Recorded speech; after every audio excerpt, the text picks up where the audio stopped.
একসময় ভোরের আলো ফোটার সঙ্গে সঙ্গে জেগে উঠত কুমোরপাড়া। মাটির সোদা গন্ধ আর চাকার ঘূর্ণনের শব্দ ছিল এই গ্রামের মানুষের জীবন ও জীবিকার অবিচ্ছেদ্য অংশ। কিন্তু আজ সেই দৃশ্যটুকু যেন কেবল স্মৃতির পাতায়। আধুনিকতার ঢেউয়ে ভেসে যাচ্ছে মাটির তৈরি আসবাবপত্রের চাহিদা, আর হারিয়ে যাচ্ছে শত বছরের পৈতৃক এই শিল্প। এটা আমার বাবাই করে দিত, আমি করতেছি। আমাকে এখানে যেমন এখন বর্তমান খালি দুধ দিয়ে পাতলি, আর কিছু না। আগে একসময় পরিবারের প্রতিটি প্রয়োজনেই ব্যবহার হতো মাটির তৈরি জিনিসপত্র, হাঁড়ি, পাতিল, থালা, গ্লাস থেকে শুরু করে পানি রাখার কলসি পর্যন্ত।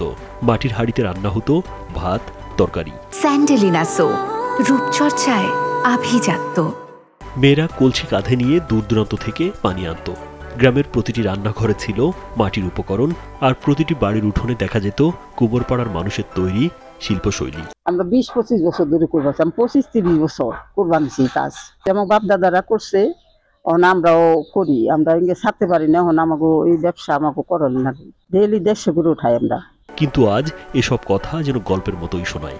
প্লাস্টিক, স্টিল, সিলভার ও উন্নত ধাতব পণ্যের সহজলভ্যতায় মাটির তৈরি আসবাবপত্র এখন প্রায় বিলুপ্ত প্রায়। সময় বদলের সঙ্গে সঙ্গে বিলীন হচ্ছে মানুষের সেই আবেগ, সেই প্রয়োজনও। একাই করি। আগে বাপ দাদারা করতো, শ্বশুর শাশুড়ি করতো, তারা করতো, তারপরে তারা ছাইড়া দিছে, এখন একাই করতে হয়।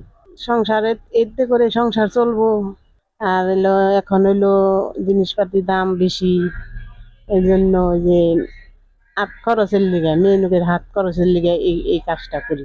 গাজীপুরের কালিয়াকৈর উপজেলার নিত এলাকার কুমোরদের মুখে এখন শুধুই দীর্ঘশ্বাস। বংশ পরম্পরায় পাওয়া এই পেশা ছাড়তে পারছেন না, কারণ এটি শুধু জীবিকা নয়, তাদের শিকড়, তাদের অস্তিত্ব। তাই শত কষ্টের মাঝেও আজও চাকা ঘোরান তারা, পোড়ান মাটির পাত্র। এটা বানিয়ে না পুকুরটা, যেমন এটা মাটি গাছে দেখা লাগে, তৈর করার লাগে, তৈর করে ওইটা আবার ড্যাশের মধ্যে ফালিয়ে ওইটা দিয়ে বানাইতে হয়। শুকাইতে রোদ থাকলে 2 দিনে শুকিয়ে শেষ হয়। চাকার ঘূর্ণনই ছিল কুমোরদের জীবনের প্রতিচ্ছবি।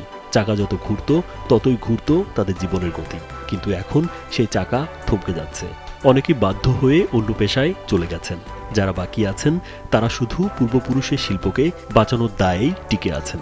4000 টাকা হয় খরচ, যায় পরিমাণ খরচ যায় মেলায়। ওই যে ছেলেও কিছু কিছু যাই ওয়াই দিয়ে চলে ফিরে খাই। তবুও তাদের চোখে এখনো আশার ক্ষীণ আলো জ্বলে। তারা চান মাটির শিল্প আবার ফিরে আসুক ঘরে ঘরে।